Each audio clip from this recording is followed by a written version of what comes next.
and today I'm going to be doing a video about the pros and the cons of having an insulin pump. Okay, so I'm going to start the video with the pros. So number one, it's way easier to calculate the carbs you're eating and how much insulin you need to take for it.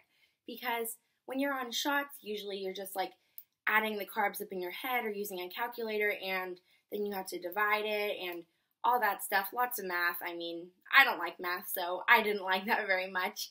But with an insulin pump, I just put in the amount of carbs I'm eating and it automatically gives me the correct dose of insulin. So I think that's really convenient. Number two, your pump is always with you. So it's really great because when you're out and about, you always have insulin on you. I mean, unless you forget to change your site and you run out of insulin, but that shouldn't happen. But when I was on shots, sometimes I wouldn't want to carry around a pen, so I would just kind of wing it, which I know is bad because you should probably bring your pen with you wherever you go, but I'm a bad diabetic and I didn't do that. So sometimes I would be like, sorry, I can't eat. Number three, less needles. This is a very big one for me because I hate needles, but doesn't everyone? Probably. So with your pump, you're usually only changing it every 3 days. I mean, I'm kind of bad. Sometimes I wear it for 4 or 5, but 3 days. So you're only getting one needle every 3 days. That's great compared to before I was having like 4 or 5 shots every day. And so that's really, really convenient. 4, you don't need a long-acting insulin. When I was on shots, I was taking a fast-acting insulin, which was Novolog, and a long-acting insulin, which was Lantus. I almost forgot. I haven't taken it in so long, I just forgot what it was called.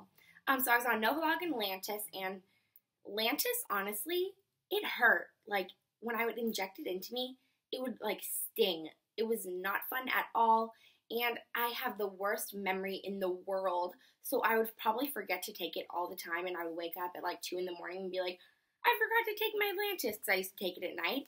So being on a pump is way better for me because I don't have to remember to take my Lantus, and it doesn't hurt, so that's definitely a big plus. And the 5th pro is IOB.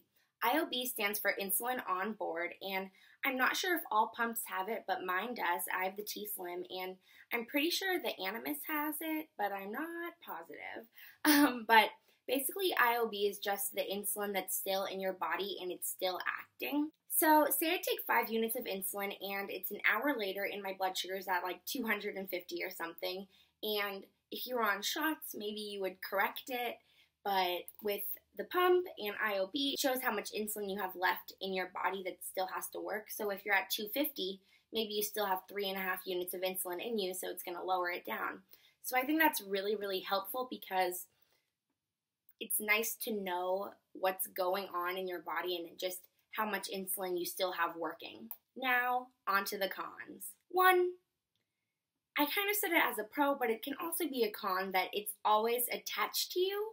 So sometimes it's just kind of annoying to have something attached to you, maybe while you're sleeping, because I get wrapped up in it because I roll around in my sleep. And it can kind of be annoying sometimes, but I get used to it. But to some people, it's definitely a con. Number 2, swimming can be a hassle. Depending on what pump you have, maybe it's waterproof, maybe it's not. Mine is waterproof up to 30 minutes in 3 feet deep water. So that's not really good at all because if you're going swimming, you're probably going for like a longer amount of time. But if you're at the beach, you can always connect it and go in the water and then come back and connect it. But that's kind of annoying, but what are you going to do? 3, your site gets pulled out so much. Like, I can't express how much my site or my Dexcom comes out. It's so annoying, and I think it's just because I'm really clumsy. I walk into walls, I walk into tables, I fall over.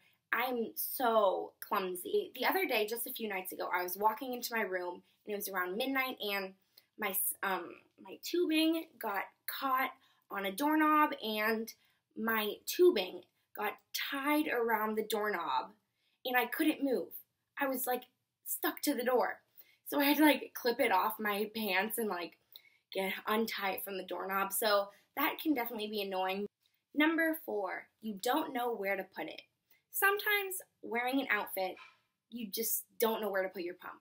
Wearing dresses, you're like, should I wear shorts under and clip it to those? Should I clip it onto my bra? Should I just clip it onto the neck of my dress? So it can be really hard to find a good spot to wear your pump.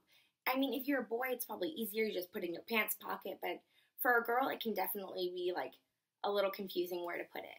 Number 5, you run out of places to put your sights. I usually just have mine on my stomach, and that's probably not really good because you're supposed to move it around, but I always have it on my stomach. You can basically just put it on your arm, but I don't know how that would work with the tubing. You can put it on your legs, you can put it on your butt, but honestly, I don't want to get scar tissue in my butt and have a lumpy butt. So I usually just wear it on my lower back or on my stomach or my abdomen. So that's kind of annoying because when you move it around, you're moving it into the same spot. It's annoying, but I don't know. So overall, I definitely like the pump. I say it's worth it. I think the good things about it outweigh the bad because just personally, that's how I feel. So I hope this video was helpful to anyone debating whether or not they wanted to get a pump. So thank you guys for watching. Bye!